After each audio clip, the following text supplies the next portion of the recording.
After going through the MAM a bit and unlocking the recipes for the stun rebar, the homing rifle ammo, the gas Nobelisk, the shatter rebar, and the pulse Nobelisk, and then realizing my fatal mistake from the previous episode in that the smokeless powder required for the explosive rebar and the cluster Nobelisk was actually a brand new recipe that I couldn't make yet, which made me very sad. And then lastly, unlocking the nuke Nobelisk, I knew that I couldn't make any of these things just yet, so I decided to take my mind off of it by exploring the brand new Spire coast, both to find the new location of all the oil nodes, as well as maybe get some hatcher parts for that one little part in the MAM, which I would eventually later get.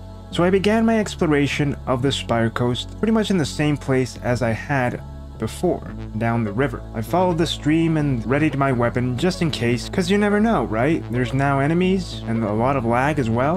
And so I carefully made my way across all the lush landscape and atop the petrified mycelia tops just to sort of get an angle on where I was and where I was going. One thing I also did, and this was actually before I started exploring this place, was use the online map editor to properly move my offshore oil rig. In the previous episode I said it took me like 2 hours just to get it going, but that's because I was trying to work against time while I was recording. In this case, I went offline while I wasn't doing anything, and then I immediately realized that it was actually pretty intuitive, which made moving the factory all that easier. And while at first I wanted to join up the main railway with the first support pillar entering into the canyon, I soon realized that I couldn't do that because it would still clip into part of the terrain. So instead I moved it even further back into the shadows of the as of yet unexplored area according to the game part of the map for me. That was a huge risk to take because I'm not sure where the map borders are in the northern part, but I still did it anyway and it turned out just fine. Now as I continued exploring and finding the different oil nodes, I didn't immediately connect them up. I said I'd do that later, and I still haven't actually, but I severely enjoyed seeing the new changes to the area. Truly, all the trees and everything made everything a lot more vibrant, a lot more beautiful. One thing I did notice, and this was just me testing them out as well, is that the devs said that they would be removing the beacons, and while they technically have, as you can see the beacons in my hand, they don't emit any sort of light anymore, you can still place them down. And just the same, you can't pick them back up because, yes, they have technically been removed, but their functionality is the same as if you were to go onto the map and just place a beacon or a marker there yourself. Now, as I also said before, part of the exploration was to get a few of the monster parts and test out a few other things, including the AI for the spitters, which has definitely been changed, and as you can see here, they also have a nice skin change as well. Overall, it's very nice, but one thing I did notice, and one thing I thought was very funny about the experimental mode is that, yep, they just get yeeted. It's pretty ridiculous, and I guess it's part of the bugs that they need to fix, but that guy just went bouncing. That's that's truly beautiful. Once I felt satisfied with the exploration of the Spire coast, I decided to explore the canyons just behind it, as those two had been changed. And one thing that dawned on me as I did is that no matter how many times you kill an enemy or destroy a rock, and I'm not sure about this last one, but also take slugs, they respawn, and that's indefinitely, no matter if there are power cables. I think it's a bug. I think it's just part of experimental. I like it, infinite resources, but it's also a little disturbing because I can't pass through areas without, you know, finding the same enemies again. Although they did replenish every single slug around the area, so hey, there's that at least. Part of my exploration for this area, however, was not just to see it, because yeah, it had changed a bit, but it was also to see if I could find some nopes. Now, I was unsuccessful in finding them this time, and I have yet to find any in basically all of that I've been playing and while I've been recording for this video, so I'm kind of scared that maybe they're all in the swamp or something. I don't know. Point being that I explored this area, found a few slugs, killed a few enemies, and got my hatcher parts, which I then used in the MAM to unlock that one little part for the protein. And then you might think, oh, that's when he connected everything up to the oil rig. No. As you can see by the title of the video, and as you can see by the thumbnail, I did not do that. I told myself, you know what, I can do that whenever. I can live without the batteries for now. I can even live without plastic and rubber production. I've got a separate thing for that in Titan Forest anyway. So instead, the focus for today's episode was indeed making the Doggos Home. I thought, why not now? If I just pool them together now and then later on bring more in, That's perfect. That way I sort of check that off my list, and I am able to just continue on later normally. I especially knew I had wanted for a long time to make the Doggos Home, but without any sort of concrete idea to go on, I just decided to wing it, like I usually do. In order to connect it to the grid, I decided to start with a bridge over the water across the lake in the Lake Forest area where I have my petrochemical factory, and I connected that bridge eventually into the Crater Fields, where the 3 Crater Field doggos are, and where I officially designated that I wanted my Doggos home to be a few episodes back. And as soon as I reached the doggos in the area where I wanted their home to be, I got to brainstorming. So as always, the first thing I did was set out a border for pretty much the area where I wanted the building to be. Now, my original idea for this was to have them be as close to the dirt as possible while still being on foundations so that they don't, you know, clip through the floor. Now, one problem I did figure with this is that, and I think this applies only to experimental mode, if they don't have a very thick foundation under them, they can apparently clip through and disappear. I then eventually shifted my thoughts to, okay, so I can have them suspended in the air with plenty of foundation under them so that they don't clip through, yet enough open space so that they can feel as free as possible. Now, while that idea didn't fully end up panning out in terms of giving them freedom under their feet, I did end up making something that I was satisfied with in the end. A couple of minutes after I had decided on the width and the length of the building, I got to work on transporting the first 3 doggos in this area into their eventual pens. I tried to stick them in half foundations, and that didn't work. They didn't really move comfortably. And of course, once I realized that they wouldn't be too comfortable in a half space, you know, 1 in a half space, then 1 in the next space, and so on and so forth, I eventually decided to, you know what, let's just lock them into a single foundation, at least 3 or 4 of them at a time. That way I can micromanage them a little easier, and they're comfortable enough to actually move around. Once I had settled on that idea, I blocked them in with the quarter height wall, knowing that they couldn't get out, and as the idea had already started to take shape at this point, next came the arduous and arguably most tedious task in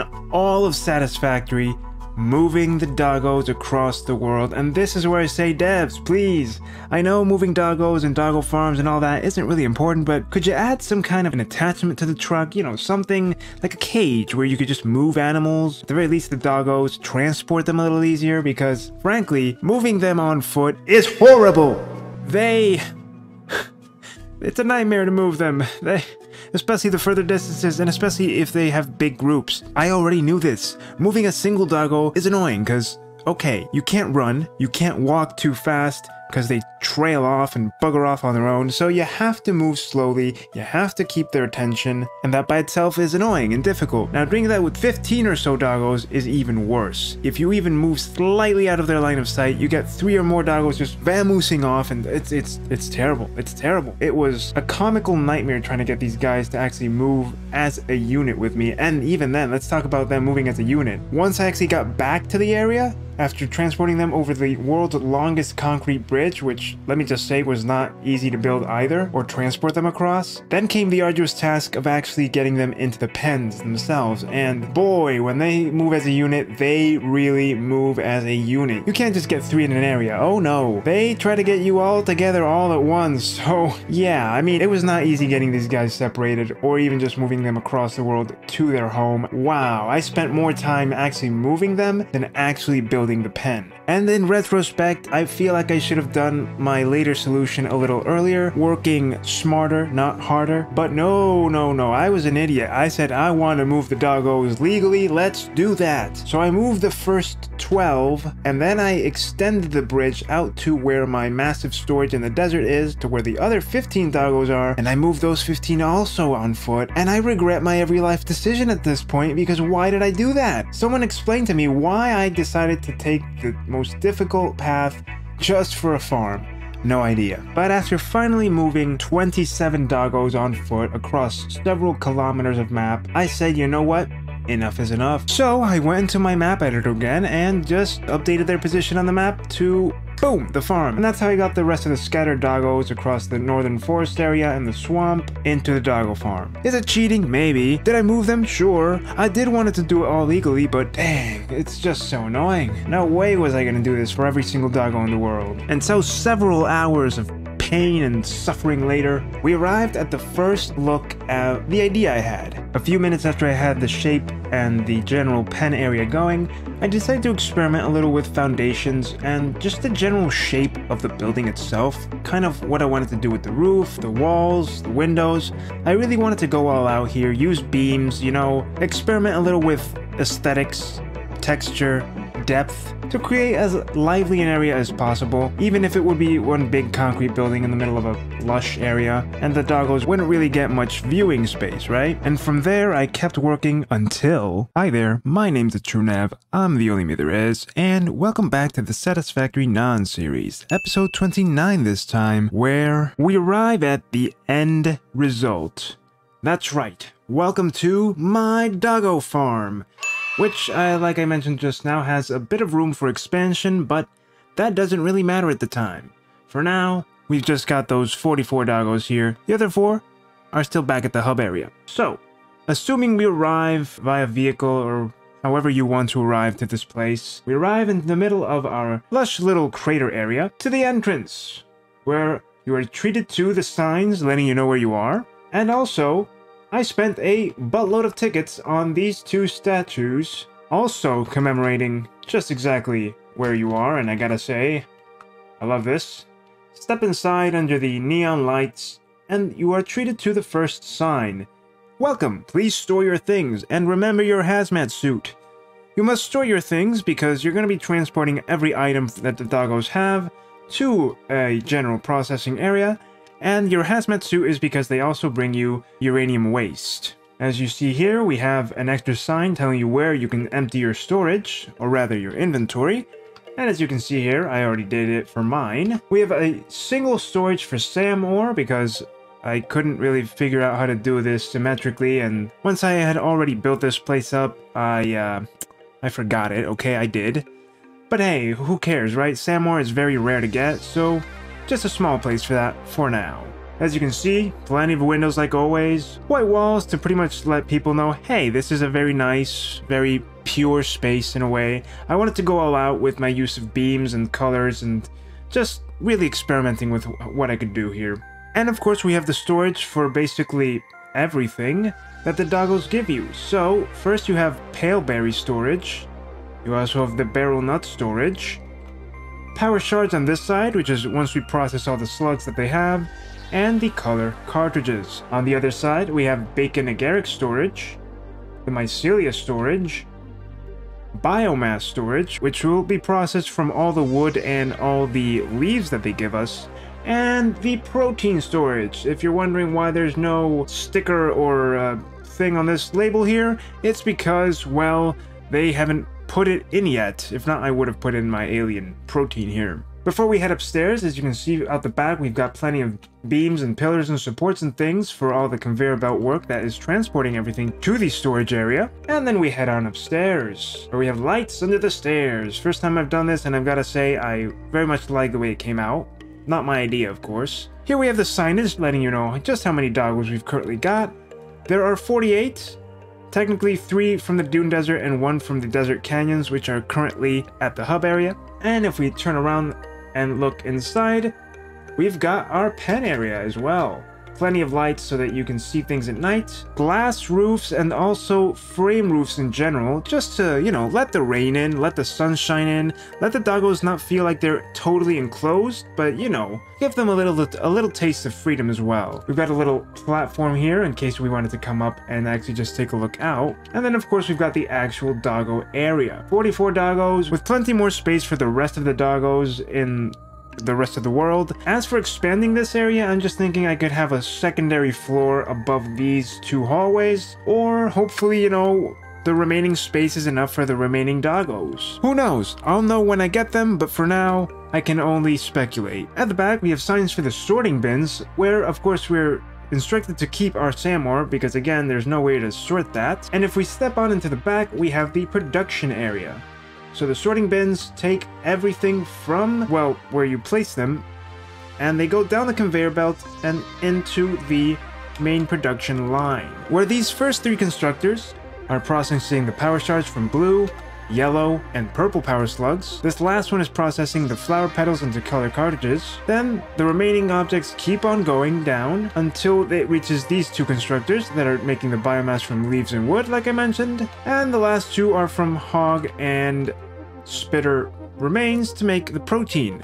If in the future the doggos are updated to also have the proteins from the other animals, then I'll have to expand this area a bit as well. But for now, I'm quite satisfied with the way this came out. Especially like that I experimented a bit with the wall textures here. You have white walls, but then you have metal grating walls on the windows. Bit of the use of beams.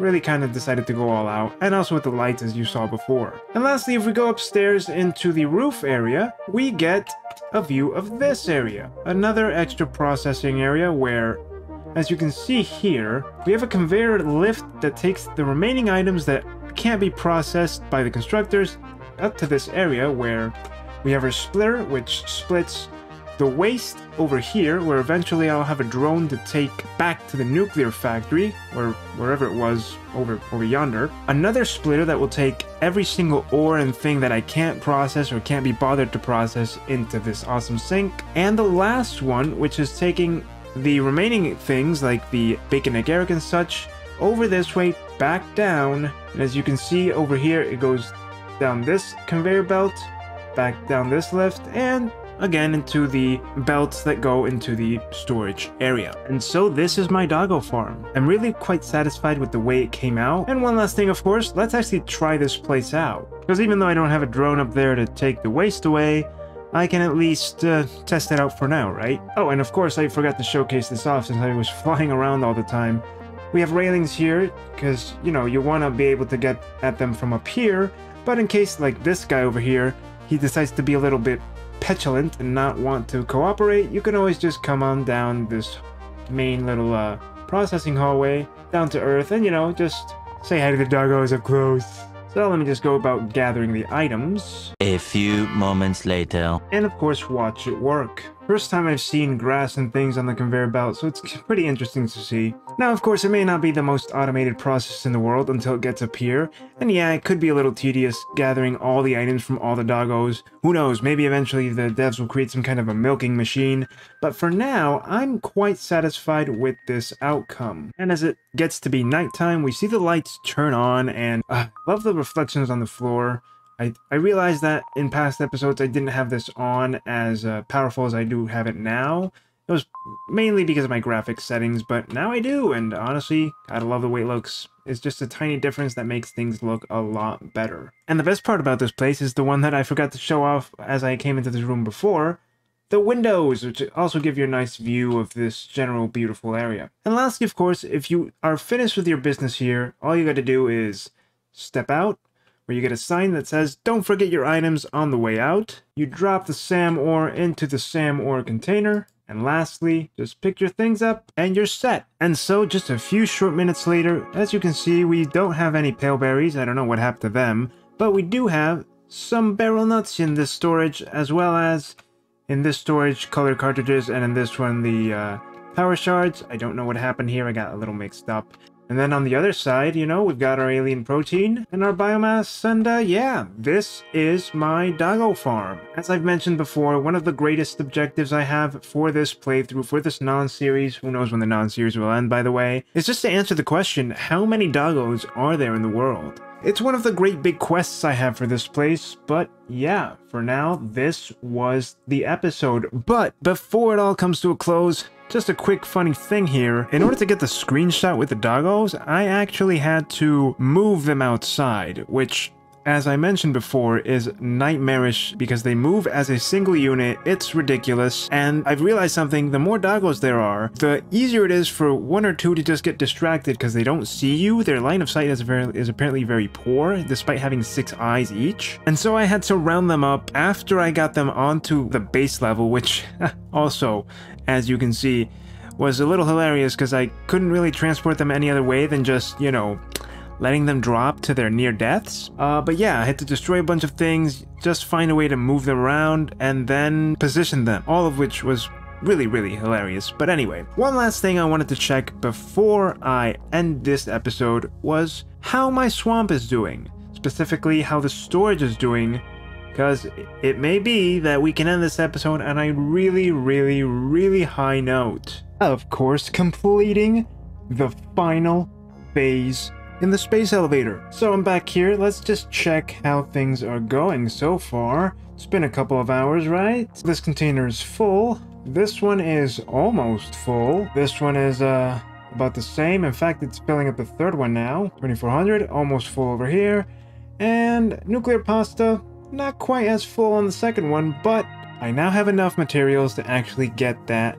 So let's become the greatest engineer in the world! One short trip later, and here we are with basically all of our materials ready to be, well, transported to their final destination. And there we go. Now to wait a few extra minutes while this finishes loading. At long last, it's time for the very last of the space elevator upgrades, the last phase. And honestly, it's been quite a journey to get here. But now I am, and forever will be, the employee of the planet. First time I've done this too, so it's pretty cool. And launch!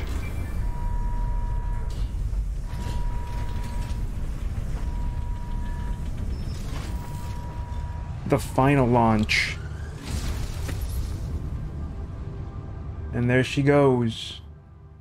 At least as far as this final phase and as far as early access goes, yeah. And this is where I have to say, this is it. I mean, really, just goodbye. Hasta vista, sayonara. So long. Game over. This is the end of the non-series, and what a journey it has been. And of course, I'm just kidding. But for those with keen eyes, you might have noticed that the last screen said something about the Awesome Shop having a little extra. Let's just see what that might be. Ah, there we go. Equipment. The Employee of the Planet Cup. A shiny little cup allowing extra hardworking pioneers to enjoy a cup of well-deserved coffee while they wait for what the future will bring. And speaking of the future, this is where I end this episode for today, overlooking my 4 desert doggos as, come on, let's face it, this episode was all about the doggos, not about anything else. But on that high note and on Phase 4 completed, I wonder what the future will bring in terms of out of early access and for the space elevator. Maybe plot related things, but for now, who knows? All I really know is that this is the end of this episode, and for next episode, I already have some nice things planned, though for when that might come out, I have no idea. In fact, this one wasn't supposed to take as long as it did, but here we are. All that being said though, thank you so much for watching this episode of the Satisfactory non-series. If you liked it then, you know what to do. But as always, I'm the only me, so you be the only you. See you and the doggos next time.